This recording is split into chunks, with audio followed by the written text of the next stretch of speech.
Hi, my name is Oleg. I work for Oracle. More specifically, I work on the GraalVM team at Oracle Labs. And I'm very happy to be here. If you have any questions that you will not have a chance to ask me here, you can find me on Twitter. I go by @Šelajev, and you can ask me about GraalVM specifically, or Java, or software engineering, or software development, or life in general. I recently turned 30, and now I'm old and wise, and I feel like I can share life advice. How old are you? Random. 32. I'm 32. I've been using that joke for 2 years now. Makes people laugh, with no exceptions. Right, so Oracle Labs, if you don't know, is a research and development institution within Oracle. It's the department where brilliant people actually do science, and they push the boundaries of what's known to humanity in computer science about how we write software, how we build virtual machines, like the actual science, right? They do academic work, and they publish that academic work at the academic venues, conferences, journals, and so on.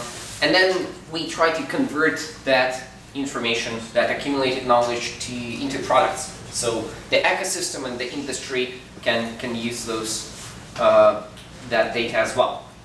So GraalVM is one of the projects coming from Oracle Labs, and it's a high-performance virtual machine, polyglot virtual machine, and it's a high-performance embeddable polyglot virtual machine for a number of languages. How many of you have heard of GraalVM? Right, almost everyone. It makes me, as a developer advocate for the project, very happy. How many of you feel that you can explain what GraalVM is? 2 hands, 3 hands. That makes me less happy, but it also makes me very appropriate here. It means that I'm in the right place. Hopefully after this session, we're going to be more on the same page about what it is, what it can do for you, where would you like to use it, and why would you like to maybe evaluate this, and so on. So we're going to go into technology. I'm going to have a short introduction. The project can do many things. We're going to try to cover the most interesting to Java developers, or people developing in languages running on the JVM. So Scala, Kotlin people, Groovy, and so on. Java, of course, as well. And there will be some slides and mostly demos.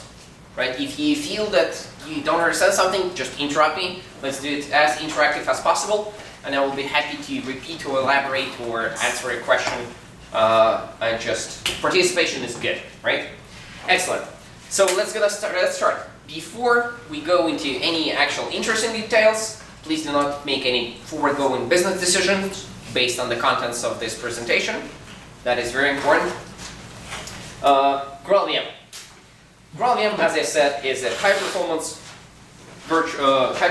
embeddable polyglot virtual machine, which means that we try to make programs run fast. Polyglot means that we can run different languages, and we support running multiple languages within the same process, so we can write systems where different components are written in different programming languages.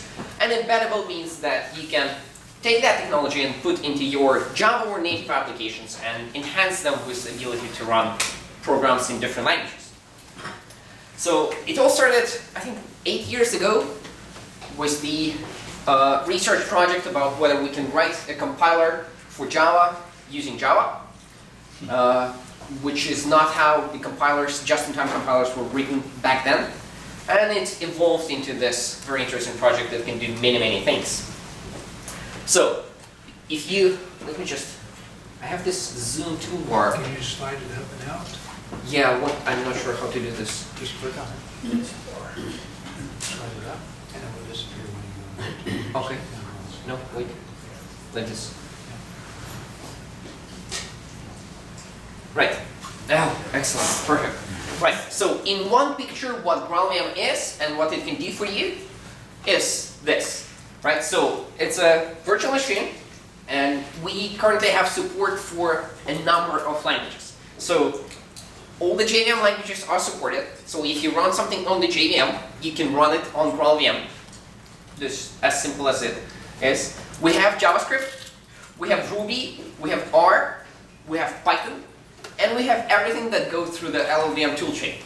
LLVM is the compiler architecture project that kind of has an intermediate representation of programs, right? You compile your C program into LLVM bitcode, which is kind of like Java bytecode, and then from there you compile to the actual like machine code, right? So we can take this intermediate representation and we can run it on the GraalVM. So through that we have support for C, C++, maybe Rust, or anything else that goes through LLVM.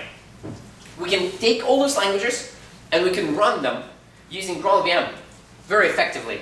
And we can run them in different contexts. We can run them on the JVM, and that would be a proper Java process. It will start like a normal Java. It will be able to load your classes, it will find things, you can, it will have the garbage collection available from the JVM. Right? The whole infrastructure for that process will be Java-based. It will be a normal Java process. Or we can run it inside a Node application. So Node is, of course, the platform for the backend JavaScript development. Right? So if you want to develop an application in JavaScript and run it on a server, you will run Node application. So we can run all those languages inside a Node application, which means there will be an event loop, as a proper Node application dictates. It will register all the normal signal handlers that the Node application needs, but it will be just able to run different programs in different languages. And we can embed GraalVM into, as I said, native or Java applications. So Oracle is a large corporation, right? It's a big company. We have a number of applications. One of them is a database. Duh. So there are some experimental builds of Oracle database where GraalVM is built into that, and you get the ability to run, for example, JavaScript as stored procedures inside the database. Right? So you don't have to use PL SQL for that, but you can run JavaScript or Python inside there, which might not be the most obvious use case that comes to mind to anyone, but it's a very interesting feature. And the same way you can build it into Java applications. So if you have a large platform, for example, at Oracle we have NetSuite, which is a large Java application, and it has users, and it's a cloud application. Right? And users get the ability to enhance their experience with custom JavaScript snippets. Right? So there is an app store or something where everyone can install like a snippet of JavaScript into their cloud applications, and all that runs within a large Java platform using our JavaScript engine. So you get all those languages within your Java applications. And there is this standalone mode called GraalVM native images, which is when we take your Java application and we compile it ahead of time to machine code. The result starts really, really fast. The result doesn't depend on the JVM. It's compiled already, so there is no class files and there is no loading of the class files. It just, like, there is no JIT compiler inside that. It's just purely compiled machine code. It's a binary file. You can like drop it, put it on your server, double click onto that, and it will run without the dependency on the JVM. Gives us a certain set of benefits, mostly instant startup and lower memory footprint. And we're going to spend the whole second half of this session talking about the native images and what you can get from it. Right? So in one picture, GraalVM is a multilingual, embeddable, polyglot virtual machine to run different programs. Also high performance, which is very important because we want our software to be fast. Now, how do you get this? Wait. Why you want to use GraalVM? It can do many things. It can do so many different things that when we started releasing the release candidate builds last year, when we started kind of sending a message to the community that we want to release 1.0 fairly soon, and you should look into this, we wrote an article on the GraalVM blog Medium. So an article was like top 10 things to do with GraalVM, and we outsourced from the team the ideas what would be those top 10 things, and not everyone at the team knew about everything that GraalVM could do. right? So it's a large project. It's very versatile. There are certain use cases where you definitely would like to check it out. So it's a high-performance virtual machine. It means it runs your application fast. It can run it faster than other virtual machines. So if you run Java applications, if you write Java applications, if you deploy them somewhere, and if you want them to be as fast as possible, you should look into maybe looking at GraalVM. Maybe you want to evaluate it, maybe you want to check it out, maybe you want to run your performance tests with GraalVM.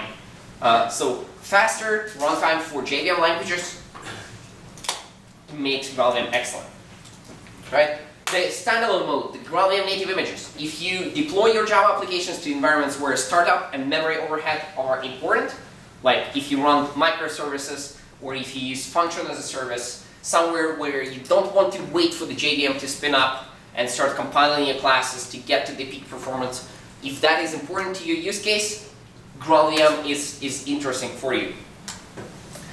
If you want your application to be able to execute different languages, if you want to enhance your application with that capability, GraalVM is very interesting to you, right? It's not for everyone. You have to have a specific platform already, most probably, to make use of that. But it could be, like if you write Kafka server, not use Kafka as a broker in the messages, but if you run Kafka and you would like to enhance that platform with being scripted with Python or JavaScript, right? You might want to embed GraalVM in there. And as a user of that polyglot functionality, if you have different people on the team who use different languages, you might want to check out GraalVM so you will be able to run those components inside the same system rather than building a network of microservices to consume, I don't know, code that your data scientists wrote in Python, right? Because if you do machine learning, most probably you do that in Python. How many of you do machine learning? How many of your companies, you know people that do machine learning in the companies? Excellent, a bit more. How many of you actually are employed?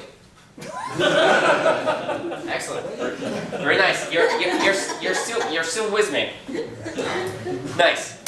If you download GraalVM, so you can download the binary. What do you get? You will get a thing that resembles your normal JDK distribution very much. You have your normal Java commands, you have your Java, you have your Java C, you have your Java P, and so on. But you also have the launchers for the other languages. So we have a node command, an npm, which is a node package manager, kind of like a dependency management system. You have stuff to run R, you have stuff to run JS, you have stuff to run the Ruby, right? So you get one distribution that is capable of running those programs in different languages. And you can start it using that. How it works internally? It spins up the platform. So if you run in the context of the JVM, it will start the Java hotspot VM, the normal JVM that you most probably all use and love. So probably from the OpenJDK project. Then it will put the GraalVM compiler in that as a top tier just-in-time compiler. So when the JVM starts working and it sees that certain code paths are executed more than others, and it finds the hot spots in the code, right? And it takes the code and gives to the just-in-time compiler and says, "Oh, please compile this to very efficient machine code." And then there are a different number, there are several just-in-time compilers in the JVM normally, and one of them is the top-tier compiler, the most optimizing just-in-time compiler that produces the most efficient machine code, right? So in the GraalVM builds, the top-tier compiler is the GraalVM one.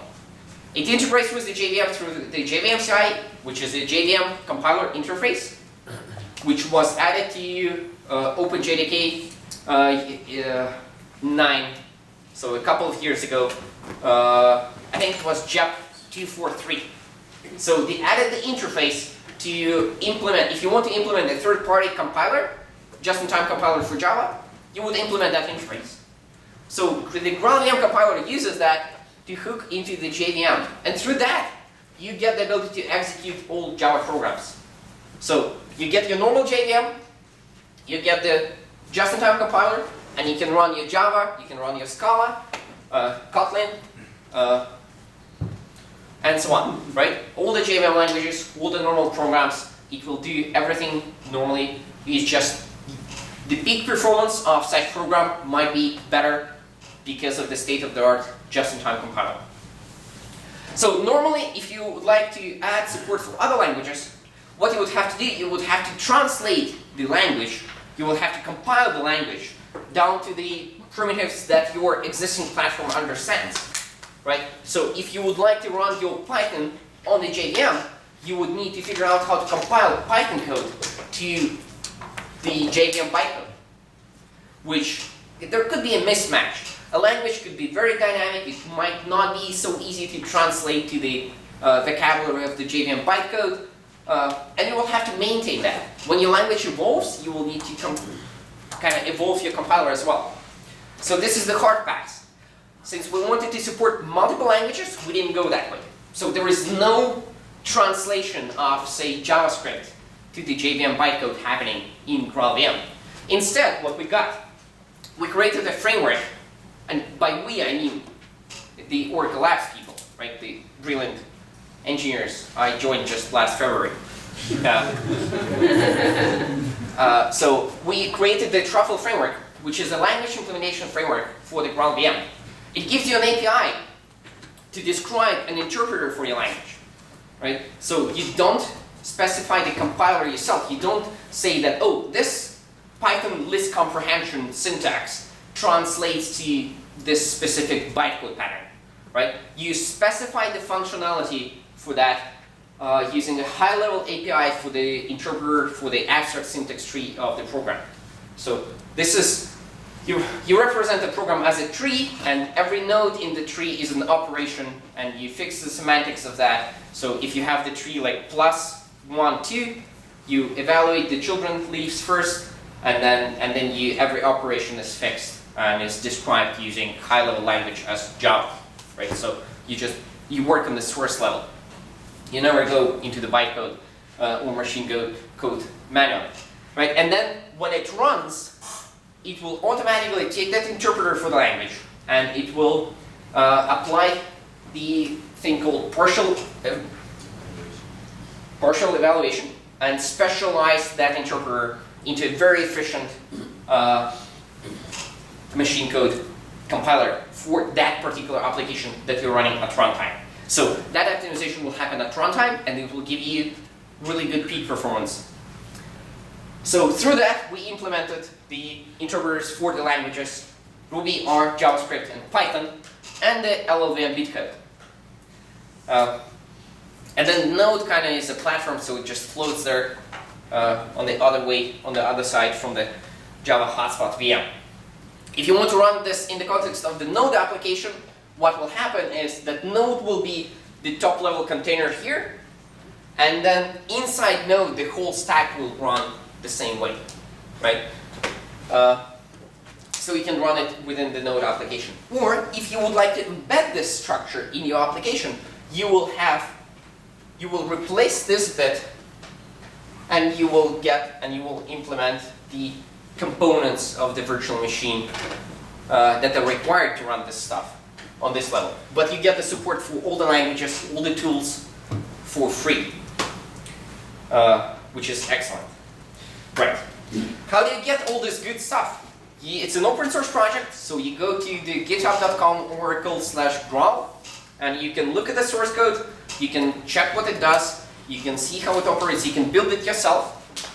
The good part is that it's written in Java, all the components, so the compiler is written in Java, the components for the virtual machine for the GraalVM native images are written in Java, the language implementation framework, Truffle framework, is written in Java, the language interpreters are written in Java, which is very good for Java developers because you can clone it, you can look at the source code, and you can pretend you understand things. Which is much easier than pretending that you understand what happens in the native code. Right, so and it also makes it easier a little bit to maintain and evolve, because Java is a higher level language than normally the native languages that used to write virtual machines and compilers. So we get to use the same tooling that everyone in the Java ecosystem appreciates, like the proper IDE and the debugger and all the other tools. So it's easier to figure out what is happening. I'm not promising that you will clone this project and in 2 weeks you will have your programming language running super fast and you're gonna call yourself a compiler engineer and you're gonna submit patches and the life will be glorious like that.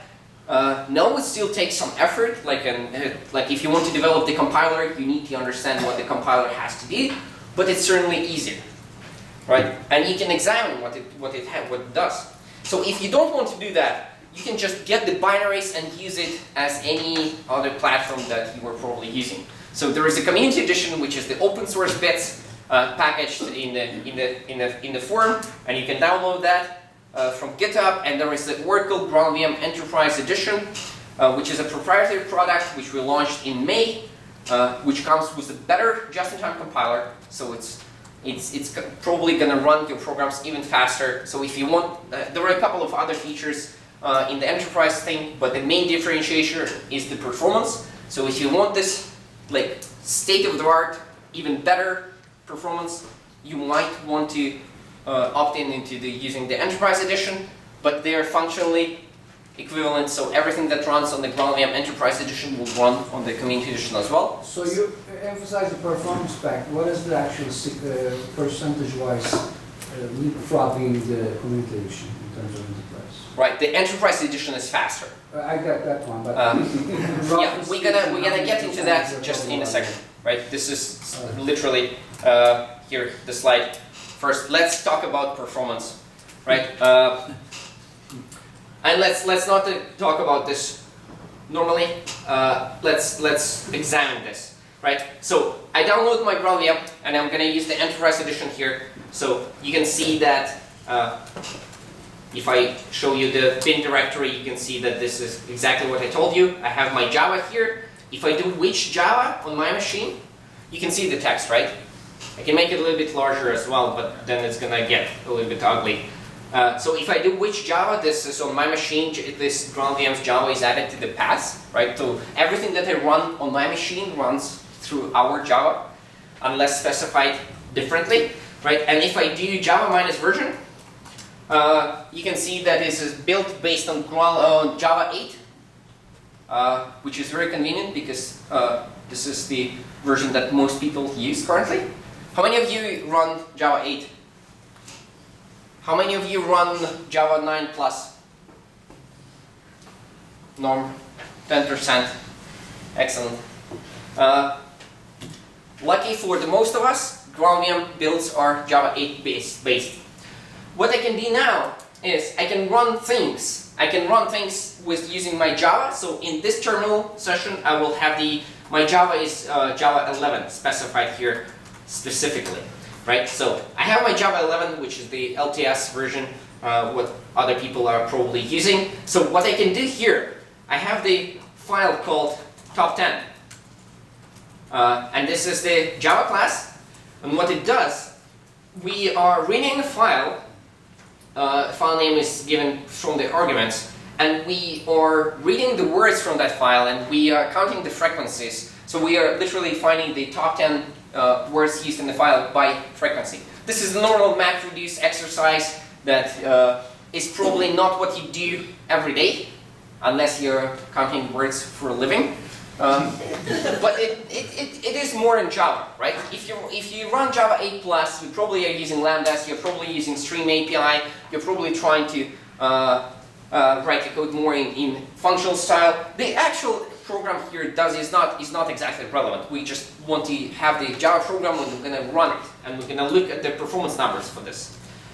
Right. What's happening?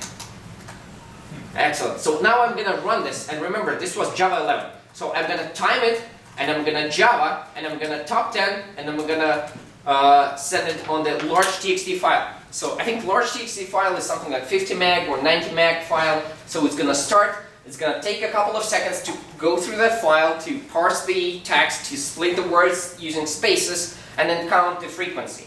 So what we just seen here is just a workload, right? It just does something. And it takes 14 seconds total to parse this file using Java 11. Now what I'm going to do, I'm going to open this second terminal here. So you can see there is no how do I call that? No tricks, right? So now, which Java is here? This is my normal GraalVM Enterprise Java, Java 8-based Java version, right? And I'm gonna do exactly the same command. So I'm gonna time the execution of the Java thing here with my GraalVM. And it's gonna be very embarrassing if it's slower, but I'm pretty sure that it should not be. So we are parsing the same file. What happens? It starts the JVM the same normal way, and it just does the same thing, but because the just-in-time compiler is different, right? It optimizes code differently, and it produces different result, different performance-wise. So previously it was 14 seconds, now it's 10 and a half. If my calculation is correct, let me show off. I will run my Graal Python interpreter here, and I will do 10.6 divided by 14.6. Right? That's 72%. So just by switching the path to my Java executable, I got 28% performance improvement. 28% performance improvement on a sample program by switching the path to different Java. If you ever done performance work, you know that this is the easiest performance improvement that you will ever get. Right? You don't have to rewrite your application. You just switch to a different Java. Because GraalVM is a high-performance virtual machine, right? Excellent. I can do more benchmarks, and on different benchmarks, the results will vary significantly, right? Because it depends on the code patterns, on the load. It depends on the actual what is code doing, right? Because different compilers come with different optimizations. They're all good at certain things. So the GraalVM compiler is good at escape analysis, at inlining and polymorphic inlining. Those are absolutely excellent. So if your code is highly abstracted, if you are creating objects, if you're calling methods, if you're using, I don't know, collections, then probably GraalVM compiler will give you some performance benefit. If you are just operating on the highly optimized for CT code, like you are using only primitives instead of the objects, and you reuse the arrays and you pull the objects and you do those optimization tricks that you normally do for like getting the super high performance Java. So if you are tweaking your application for being faster than C2, which is the normal top tier just-in-time compiler, then it's really hard to beat that. But we are trying. So you can see that it brings you results. So don't trust any benchmarks that people show you on stage. Right? This is non-scientific. This is as non-rigorous environment for benchmarks as it gets. It's a poor MacBook running Zoom with screen share. So I'm not even sure that it has a certain CPU capacity. But you can see 28% of performance improvement is not something that you should ignore. Imagine like you're running your Java on the cloud and you're buying the compute power. If you can buy 28% less compute power, that's real money that you can save. Right, let's go back into a couple of slides, because that's important. Now, this is the slide for the jump panel. There was the question about the editions. So we had the community edition of the GraalVM and the enterprise edition. And enterprise edition is universally faster because it's a proprietary product and more time went into adding the optimizations and phases to the compiler. So we run tons of benchmarks internally, and we know that Community Edition gets, on average, a little bit faster than OpenJDK C2. This is just our internal results. That is also kind of a number that doesn't say anything to you, because it's just an average temperature in a hospital. Right? We run tons of benchmarks, and we collapse that to a single number, and we're like, yes, it is 1% faster than C2. Right? It is faster. But what it also means that it can be very volatile. Right? Some benchmarks, it can be much faster. Some benchmarks, it can show some slowdown. So it depends.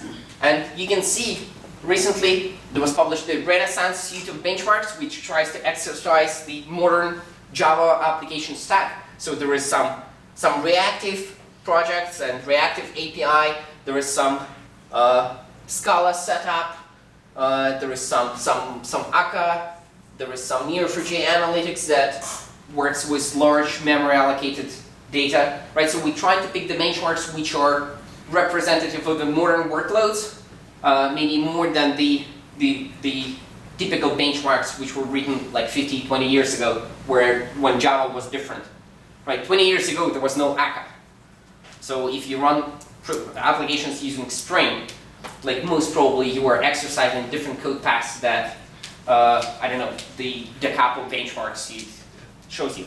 So you can see that the community edition, the green bars, are usually a little bit higher or on par with the OpenJDK one. Sometimes a little bit lower, sometimes significantly higher, somewhere here, reasonably higher, right? So it's volatile. So it gives you this bit of information. If you understand what you're doing, the community edition can give you a performance boost. If you run your application, you have performance test, you run with GraalVM, you can get performance boost by using community edition.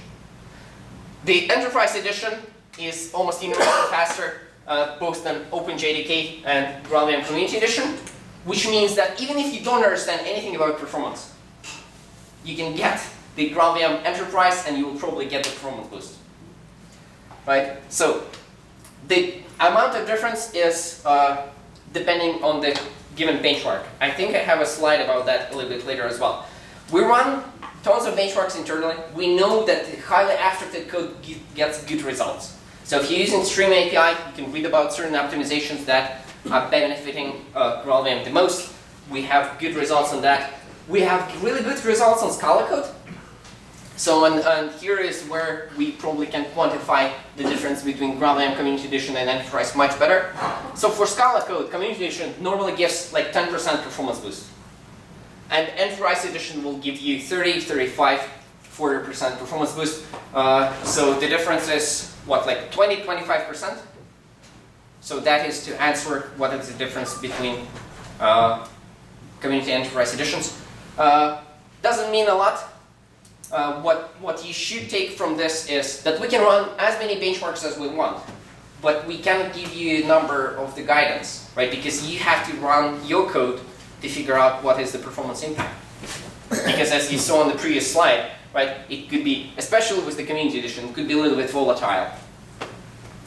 The good thing is that, for example, you can try GraalVM compiler without actually downloading the JDK bits, the GraalVM bits, separately. If you run modern Java, I think 10 plus, maybe 9s as well, you can use the command line options to unlock experimental VM options and use JVM CI compiler, and you will run a version of the GraalVM compiler distributed with the OpenJDK. Right, so if you run Java 11-ish or 9 plus, you can experiment with the Graal compiler very easily. Just turn it on and observe the results. It's not the latest and greatest GraalVM compiler from the GraalVM project. Like they pull the sources and they build it, and in Java 11 it's, for example, I don't know when was the last pull to the Java 11 bits from the GraalVM project, but it's older than the current master, right? But if you want, you can. This is the easiest way how to experiment.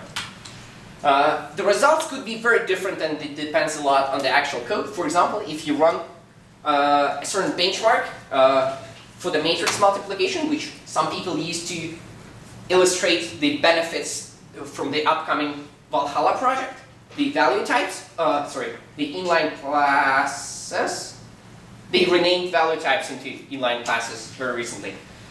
So this is when you will be able to put your objects into the memory layout and kind of squish them together, so avoid overhead for the individual object, right? So better memory layout.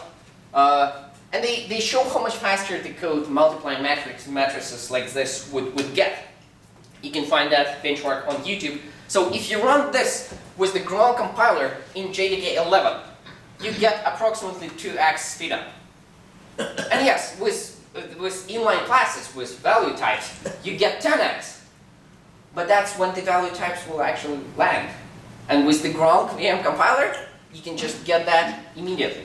The Enterprise edition is a little bit more faster still, but the community edition of the compiler, even not the latest and greatest, right, which was the compiler within the OpenJDK, this is just JDK 11 plus the command line options, gives you 2 times, it's not 2%, it's 2 times. It's 2 times faster, as in taking 1 twice as half of the time to execute.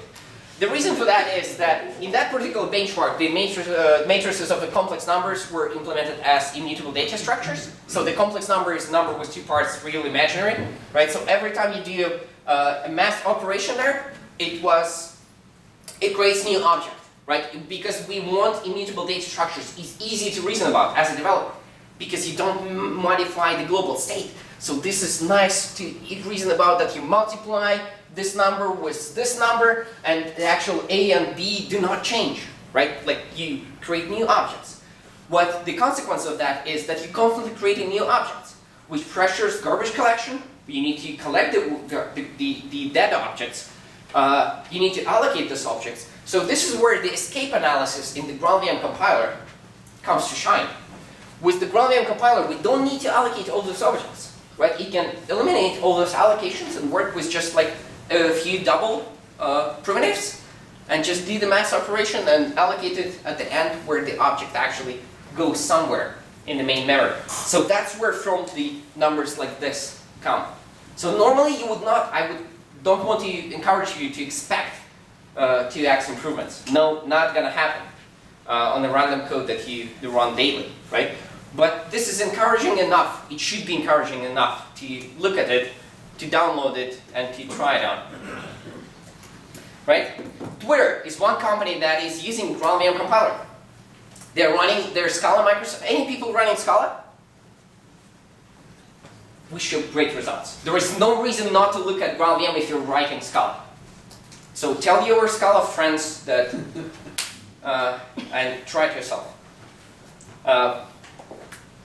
Twitter is one company that are using that for Scala microservices, and Chris Tallinger goes around and gives talks about how they use that, what performance improvements they see, and spoiler alert, they do see something like 12% user CPU reduction time with the open source version of the compiler, of course, and they can tune it more to get like something like 18% reduction time, which is very significant. And because of the garbage collection improvements, right, because we don't need to pressure GC as much, they get the latency for the 99th percentile down as well, because it's just less garbage collection cycles.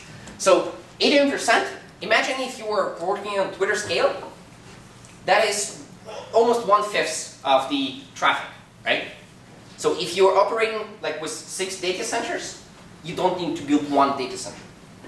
That's a lot of money that you just saved by using a better runtime. Switching paths from one Java to another, building a data center. I'm not sure, and I don't know how Twitter actually runs their services, data centers, clouds, or whatnot, but the performance directly translates into energy, into money if you're running on the cloud, into the pollution and earth and climate, since you're consuming resources, right? So think about clean air next time you run, run your applications. Right, excellent. Let's go into polyglot real quickly. We can, before this talk, we can like do a little bit more. So let's stop at 8. Sure. Excellent. 8 minutes, polyglot. Very good. So polyglot means that we can use other ecosystems which are great at certain things, right? NPM recently crossed 1 million packages on NPM, right? That means that there are like 1 million libraries written in JavaScript which are ready to be used, which is mind-blowing.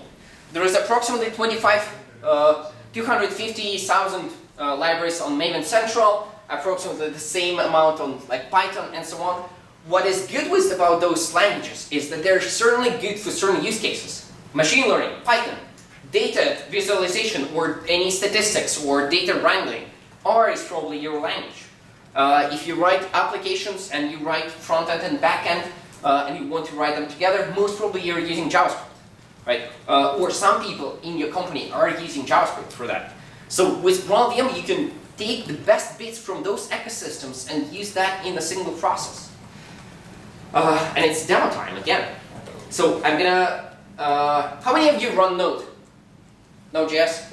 Excellent, 4 people. I'm going to show a different demo with Java application, but I also have a very exquisite demo with Node application, which I will show in the break, specifically for 4 people.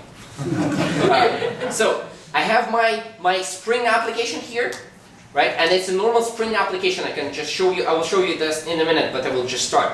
Look, it's a normal Java application. There are some Java files. There are also an R file.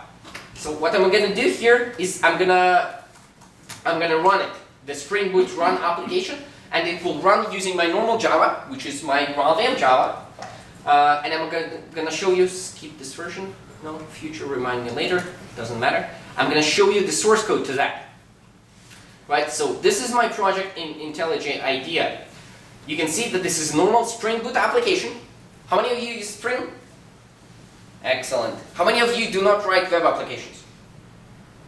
Do not write web applications? Yeah. I mean, normally people who write web applications use Spring. So if you didn't raise your hand on using Spring, I assume that you're not writing web applications. Just kidding. No, it's fine to write web applications using whatever application stack that you want. So this is the normal Spring Boot application. What is interesting is I have a resource here which points to the plot.r file, which is the R file here. This is the file written in R, which is the programming language for statistics and data manipulation. If you don't recognize R, this is what an amateur R developer could write. Well, it defines a function that takes some objects and it just does some manipulation and it plots some data and it returns an SVG file, which is the picture. How do we use this file? Inside our application, what we do, we need to create the GraalVM context, which is the context built, and the API for the context comes from the GraalVM or GraalVM polyglot package. So this is what you get with some jar files from the GraalVM distribution, where you get them from Maven Central to just consume as a dependency, right? And with that, you create a context. Here I assign it to a bean, and then I create the source file for my R source, and I evaluate that file within the context. So I create a context for executing scripts in R, or in JavaScript, or in Python, and then I evaluate my files in that context, and I get back the thing called value, or GraalVM polyglot value, which is the class that represents objects in different languages. So it comes with an API to convert that to the most reasonable representation. So say, like if it's an array, it should be like an array-like in every language, or you should be able to convert that to a collection, like a list. If it's something that you can execute, like a JavaScript function, it would be nice to be convertible to Java util function object, right? So it's a class that represents a value coming from some language, right? So I take that and I convert that, since I know that my R function defines just one function, I convert that, this eval value, to the function class, which is now the Java util function.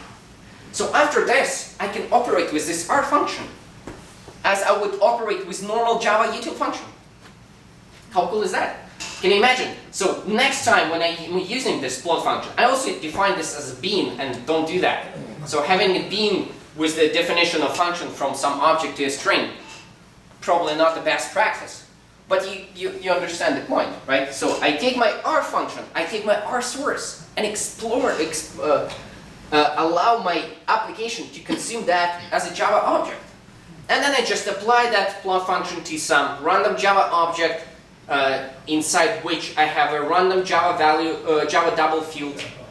This is just to show that you can consume and pass object back and forth, right? So this is how it works. And then I will just get the string back.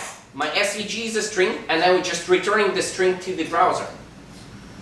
And I also set the refresh header for 1 second, so my browser will ping my backend every second. So let's see how it works. So my application here started, and I will just go to my browser and I do localhost 8080 load. And now my backend will evaluate my R file, put this R function into the Java object, and put that into, start using that, and it will, our function will plot me some data, and my browser will refresh this every second, and you can see that initially it takes a little bit of time to serve every request because the application is not warmed up yet, and eventually it's going to get faster and faster, and just-in-time compile looks my Java code and my R code, and gets to a very decent performance. Right? So there is a certain API for using values and source code from different languages, and you can do R, you can do JavaScript. So if you run, if you would like to render your React application on the server side, right, and you don't want to run a specific standalone node process to do that, because then you have a node process and your Java backend, and you have to pass data back and forth there, you can render it within your Java process using our JavaScript engine. Why can you do this? Because our JavaScript is super compatible with the language standard and the ecosystem. I will stop this because it consumes some resources, but you understand the point, right? What you also can see is that it's logging some random numbers. So this is an interesting bit, because how it happens is that inside my R code, I'm using the Java type that holds the Java log, and I'm just logging that log holder.log, and I give some values. And so my R code uses Java logging facilities to log it, log numbers. And you can see that data holder is what we passed as an argument to that is Java object. But this data bit is not. This data bit is a R data structure that you get from numeric something. I'm not, personally, I don't even know what the type for that is. Probably some sort of array. Maybe a list or something. But the thing is that we can slice it and we pass it to the Java logging and we log it normally. So the interop goes in both directions. And I'm going to stop this because it annoys me how the fan goes on. We had a question right here. Yeah, so did you just demonstrate that you can call through directly to a method on an object that lives in a different language? Or did you just show us you can call a static method on, pardon the language, on a class in a different language? What did you just demo? What'd you do? So Help me understand. yeah. So here in the in my Java code, I called Try the other one first. the other one first. Yeah. Right. So here, this log is calling a static method Okay. because this is a static method. Yeah. But what you can also do, you can create a Java object, and I will show you. This is a good question. Excellent. I have a demo for that. This one. There is a library called test containers to manage your Docker containers programmatically for tests. And there is no node.js library for that because the maintainers are writing Java. They're Java developers. So what I can do here is app index. Right? What I can do, this is the same API but from the JavaScript. Right? So I can create my Java type and have access to the Java class file. Right? And I get the type on which I can call static methods, but I also can say like, oh, give me the new object of that particular type, right? And then I create a container, and then I can call instance methods on that Java object as I would call them from Java, right? So exposing Java objects inside a dynamic language is very easy and nice because you don't even need to care about types. Right? So normally there will be some types there, and in a JavaScript program you don't care about that, right? So if you take JavaScript objects and expose them to a Java program, you will have to figure out about the types, and you will have the value type, the type or polyglot, GraalVM polyglot value, and then you would need to convert that to a suitable type in your object model, right? So the same way as we converted here to a function. So this value as converts your value to a Java class. and you can have a converter for your attributes. So here we know that there is just a function, so we convert that to a function to make it callable, executable. But it's yeah, you can call static methods, you can call dynamic instance methods, you can access fields, you can access certain members. So if you have an array or something and it has elements, you can access by the index and so on. There's also API to kind of fake the objects, right? So you can doesn't work for Java because you remember Java operates on just the JVM platform and the JIT compiler, right? It was on 2 levels. But the truffle objects, truffle languages, you can have the logical object layout, so to speak.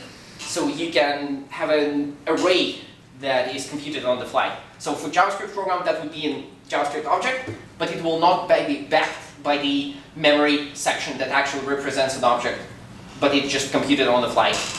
Which gives you a very interesting properties that, for example, you can read data from network buffers without copying them into the object shape. So, which is very interesting and very cool. Right, so the API is pretty flexible. We have a question. Did you finish answer? Did I finish? Yeah, so far you've shown, I think you've shown, that you can call from Java into another language. Right. And the example was from JavaScript, the JavaScript example? So the JavaScript example is calling from JavaScript into Java. So here inside my node application, I'm calling into the Java type from the Java jar file in a class, and then I use that class inside my node application as I would normally use my JavaScript library. Thank you. Right. I can also run this, so you'll see that there are no tricks. So I will run my node and I will give it the class pass because I need to give my jar files to my node process. So now JavaScript developers and node application developers can appreciate the class pass as well. You can have null pointer exceptions in node, and you can also have unhandled promises on the JVM. So right now it started some Docker things, right? And if I look at this pass, what I can see that my container with nginx got spin up, and the container is managed by the Java library called test containers, and I'm using that from a node environment, right? So, which is excellent because you don't need to port your library to all the languages, because you can use your library from all the languages just because you have the polyglot environment, right? So if you want to spice up your Java application with some machine learning, Python is waiting for you. Not literally right now because it's the youngest integration and it doesn't have like the full 100% compatibility with the ecosystem, but theoretically, right? We have a question. You had a question. So now I hope I answered. Absolutely. Yeah, I have a couple questions. Sorry. So, do we have any IDE to support this? Yes. So about tooling, we have just 7 slides further. I will answer the questions about tooling. So let's just quickly go through this. Our JavaScript, super compatible. We are very compatible. ECMAScript 6 is the standard from 2016, but we are compatible with 2019's version of JavaScript. They go with this Kangax table where they compare the implementation for the JavaScript engines, right? So we go to the server runtimes, and this is 2016 plus, so very modern JavaScript, right? And if you zoom up here, we have GraalVM at 100%, and we have normal node at 90. So we are, as I would put it, as compatible with the latest standards of JavaScript as Node. If you ask why I'm not saying that we are more compatible, because that's what you would expect. It's just because some functionality is behind some flags. So we're decently compatible, right? Our JavaScript is excellent. Yeah, I guess my question is like, as a developer, I'm more concerned about debugging if something happens. That is an excellent question. And I will answer that in 4 slides. right? Specifically, that question, right? So our JavaScript is also fast. It is fastest JavaScript on the JVM. I think the Community Edition is approximately 4 times faster than Ascorn. Enterprise Edition is like even faster than that. Your mileage may vary as well. I think the Enterprise Edition is a little bit slower than V8. Like something like 10, 15, 20% slower than V8.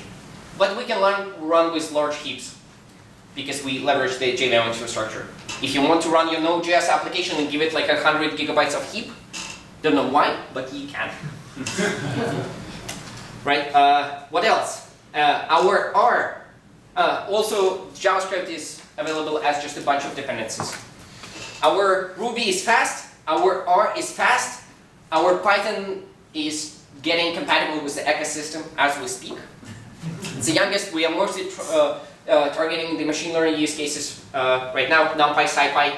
The most complicated bits are the native extensions, where people run native code for critical paths. We want to support that out of the box without requiring rewriting everything into jar files. So it will take some work, but we will get it to the compatibility point. Right, tools, the tooling, which is excellent. Right, GraalVM sits between the platforms and the languages. So if you integrate the tooling with the GraalVM, you get support for all the languages for free. Right? So I can have the debugger, the profiler, the heap analyzer that will work for JavaScript, R, Ruby, Python, the same way. So if you want to debug your JavaScript application there inside your Java application, you can use normal JavaScript debugging tools, which is the Chrome inspector. If you want to debug your Ruby, you can use Chrome inspector. If you want to debug Python, you can use Chrome inspector. You can find out what happens with memory of all those things using the Visual VM, which is an excellent tool. There is also a profiler for that, for all that. So the tooling integrates with the platform and not specific languages. So if you have a language that you want to implement, you might want to implement it on top of GraalVM, and then you don't need to integrate with the debugger yourself. So the tooling, there is no IDE currently, right? You just need to use like IDE that understands the languages itself, right? So I used IntelliJ IDEA here, and it kind of, I think, highlights my R a little bit. I'm not sure how much it helps me write R, but it probably with Python I will get better support because probably IDEs for Python are better. But it's not a problem. And the other tooling, developer tooling, as I said, debugger, the memory analyzer, profiler, you get for free. And you also can execute the native code in a managed environment. So your buffer overflows and other vulnerabilities related to pointers pointing to nowhere, they stop being segmentation faults and malicious data overwrites and start being Java exceptions that you can handle. Excellent. So all this goodness is available in GraalVM, right? It's a high-performance polyglot virtual machine for different languages, embeddable in native and JVM applications. And you should look into that because you want those things, most probably faster runtime. And we are clearly out of time, so I will take questions and I can show other demos, but we need to take a break. And then we're going to go into the native images. All right. Thank you. Sounds good.